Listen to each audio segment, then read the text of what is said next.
Hello, good day everyone. This is Professor Roger Flores of the Department of Electrical Engineering, the professor of this subject EE30, Electrical Engineering Utilities. Today we are going to discuss Chapter 1, and this is entitled Electricity Theory. No? So here we are going to discuss the brief history of the electricity and how electricity is produced and other theories that involve the production of electricity. So to start with, we have now let's discuss impedance and power factor. By the way, impedance is the equivalent to resistance in direct current. This impedance is the that will resist the flow of electrons in alternating current circuit, no? So pag alternating current system na tayo, hindi na ordinary na resistance yung o resistor yung mag-resist ng flow ng kuryente natin. Ito, impedance na ang mag-resist. Now, what is impedance anyway? That impedance is having two factors. Mayroon na siyang tinatawag natin na inductance, mayroon na tayong tinatawag na capacitance, mayroon na rin tayong tinatawag na resistance. Tatlo na yung component when it comes to opposition of the flow of current in an alternating circuit. Okay, so una, yung inductor natin. An inductor is a component in electric circuit which stores energy in its magnetic field. Dito pa. So we have this inductor, we have this magnetic field stores at energy. Okay, so saan po ba may store ang energy ng inductor? Dito po sa magnetic field. Okay? So remember this one, stores energy in its magnetic field. Diyan sa magnetic field. Hindi dito may store energy sa inductor natin, pero dito sa magnetic field natin. Okay? Inductor resists changes in current also, similar to resistor.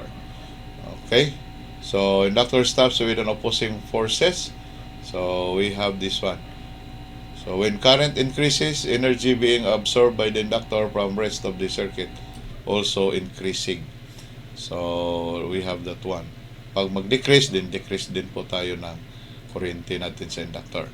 So these are the circuit symbol of our inductor. If walang core, ibig sabihin air core lang siya, ibig sabihin walang metal, no, na doon natin i-wound or i-wind ang ating conductor. So pag walang bobbin man tinatawag diyan, then ibig sabihin we have this air core. Pag mayroon tayong iron core na doon natin i-wind or i-wound yung conductor natin, and we have this iron core here. This is the symbol. So kung ferrite or variable core, then we have this. Mayroon tayong variable core yung i-adjust natin yung mga core natin. So we have this electrical symbol. So this is just the picture of this inductor. Okay, so inductor is present. The inductive or the inductance is present in motors and transformers, light fixtures, ballast, because all these things here have this magnetic conductor na a winding or a coil of the magnetic conductor. Pag mayroong winding, then we have this magnetic inductance. Okay? So inductance is the tendency of an electrical conductor to oppose the change in the electric current, similar to resistance. Okay, the unit of inductance in the SI unit is Henry. So this is referred to the family name of Joseph Henry that we discussed kanina po. So we have also the capacitance, no, in an AC circuit. This capacitor also stores electrical energy in the electrostatic field and release it later. So mayroon tayong capacitor dito.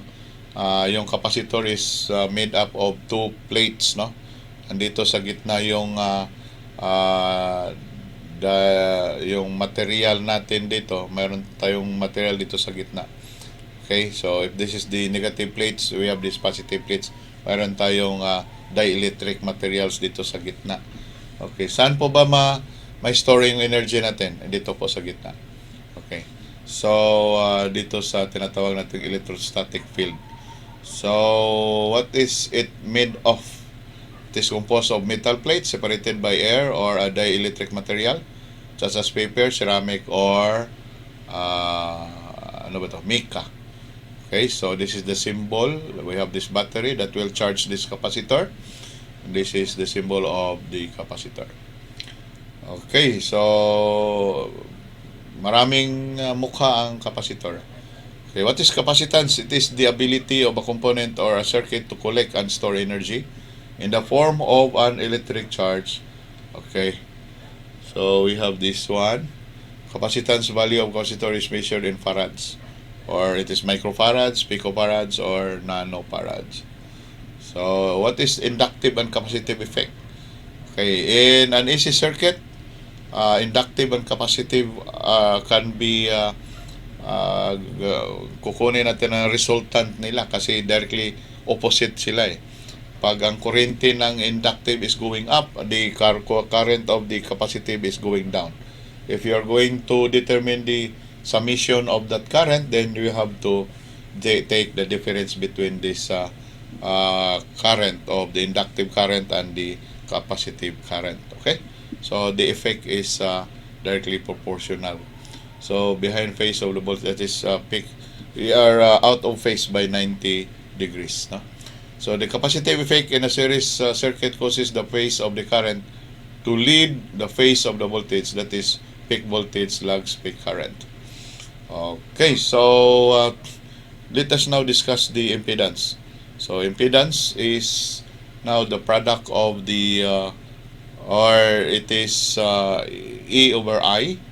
Okay, according to Ohm's law, that E is equal to I times Z, or that Z, your impedance now Z, is just similar to the resistance, but this time your impedance is not just simply as a resistance or other one, but this is a combination of resistance, capacitance, and inductance.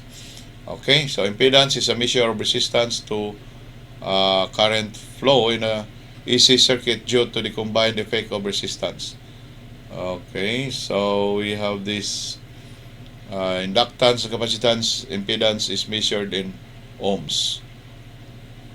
Okay, so impedance example, no, the impedance value of incandescent lamps with 3 wattage ratings are noted below. So with a voltage of 120 volts, an AC circuit determine the impedance of its lamp. Okay, so we have this 100 watts lamp, we have this 75 watts lamp, and we have this 40 watts lamp. For 100 watts lamp, we have 121 ohms. So we have this Ohm's law, 120 divided by 121, we have this 0.992 amperes. Okay, so on and so forth. So that is an application of the Ohm's law. Okay, so your power, your voltage, your current will not be simply as divided or multiplied by the resistance, but of course the impedance. Okay, so we have this power factor. What is power factor? This is a unit less than from 0 to 1, no? Less than 1. Can be expressed in percentage. 1 is equal to 100%. Unlike in a DC, the product of the voltage and the current is not equal to wattage. Okay, it is caused by the capacitive and inductive effects. Ayun na po. Not simply as the product of the voltage and the current. Our wattage is not simply as the product of the voltage and the current. Okay, so because of the capacitance and the inductance or inductive effect, power factor measures how effectively the total power being delivered is being used. So we have this power factor. This is our formula of the power factor, which is equal to true power, which is the kilowatt unit, and the apparent power. Actually, in alternating current, we have 3 powers na. We have the apparent power, the true power, or true or real. Other books is using the word real power or true power, and the apparent and the reactive power. Ayun, tatlo. So we have the power factor is equal to the true power, and divided by the apparent power. So we have this tinatawag natin na Bear analogy. I do not know kung bakit tinatawag ito na Bear analogy, because the apparent power here is kasama na yung bula dito sa taas at saka dito sa baba, no? So the true power is the real bear here, and the reactive power is the foam or yung bula dito sa taas. So isama natin itong foam or the bula plus dito sa ito pong real power natin, yung bear, yun pong tinatawag natin na the glass or the apparent power. Okay, so ito po yung triangle natin. Yung sa opposite, you have the reactive power. Yung sa base natin, you have the real power or the true power in kilowatt. The reactive power is in kVAR or kVA reactive. Then the hypotenuse is the apparent power. You have the kVA or the volt ampere. So basically, they are just the same, but it depends on the performance, no, characteristic of each of this power. So mayroon tayong tinatawag dito na power triangle. Ito po yung mga formula natin. True power or real power, reactive power, and then the apparent power and the power factor itself. Okay, so and ito po yung explanation.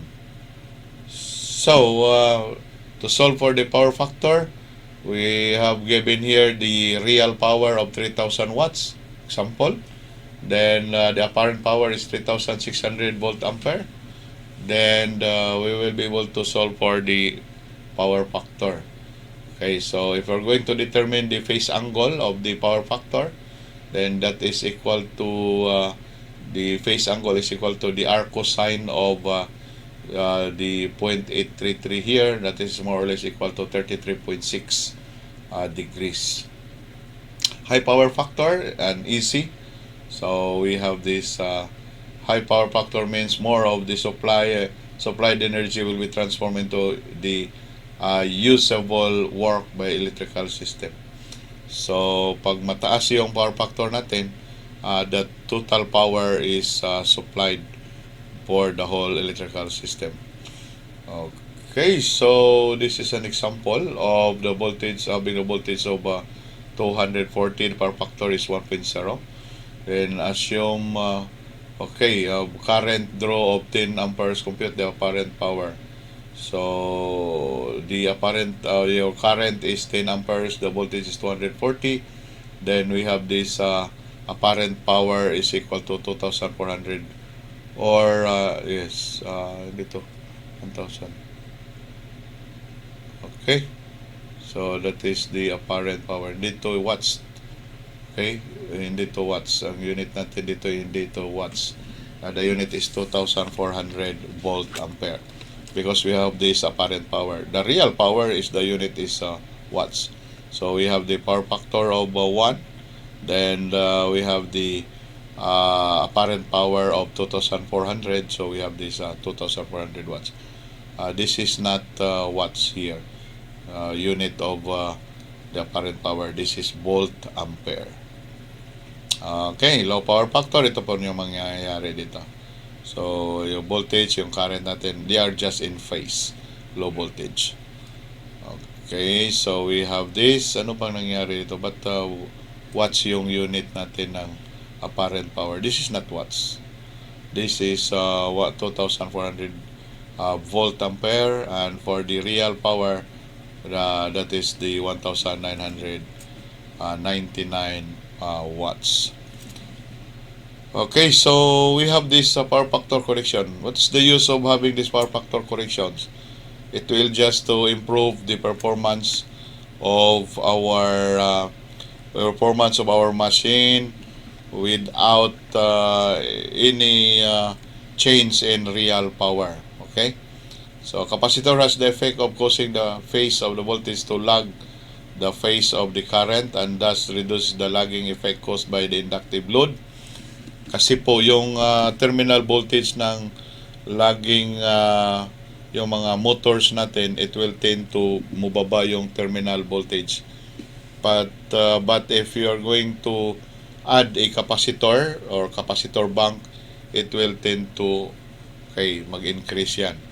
So pag mayroon tayong synchronous motor, that synchronous motor will have its characteristic of a capacitive effect. So kahit motor yan, yung synchronous motor, kahit motor yan, yung terminal voltage natin will not tend to drop, but it will tend to up. So ibig sabihin, if the terminal voltage is 240, pag mayroon tayong mga ordinary motors, mabababa yan. Pero pag mayroon tayong synchronous motors, then it will tataas yung terminal voltage natin. So alam nyo na kung anong mangyari ng circuit natin pag bababa yung voltahe natin. So what will happen is that baba yung sira yung load natin kapag baba yung terminal voltage. Okay? So what will happen in our circuit if we have these synchronous motors, it will tend to increase our terminal voltage, or if we have purely lagging load or ordinary motors, it will tend to drop our terminal voltage. So ibig sabihin, if mayroon tayong mga motors, kailangan mayroon tayong inductive motors, mayroon din tayong capacitive motors. Ano bang capacitive motors na gagamitin natin? Ito pong tinatawag natin na synchronous motors. Okay. So, advantages of power factor correction. A high power factor reduces the load currents, resulting in a considerable saving on hardware costs. Okay, kasi maganda yung power factor natin, hindi maapektahan yung mga load natin. Yung mga motors natin, hindi taas yung lifespan nila. Avoid penalties from power companies. Kasi pag dako yung load natin, mayroon tayong malaking penalty doon sa mga utility, no? So, good value for money enables power companies to supply other consumers without increasing the generation capacity. Okay, so makatulong tayo pag mayroon tayong capacitive load, no? So, if you're going to correct our power factor, so pag mayroon tayong capacitor or marami tayong synchronous motor nga gagamitin, it will tend to normalize our voltage, and it will help other loads that we have, even our neighboring company. Okay, class, I think that ends our discussion here, this chapter 1, and I hope that you learned many things with this chapter 1, the introductory portion of electricity, our subject, the theory of electricity here. So thank you very much, and if you think that you learned many things, then try to subscribe my YouTube channel, so that if I have new video that I will upload or uploaded, then you will be notified. Subscribe, click the notification bell, so that you will be notified whenever I have new video that will be uploaded. Okay, thank you very much. God bless. Good day to everyone.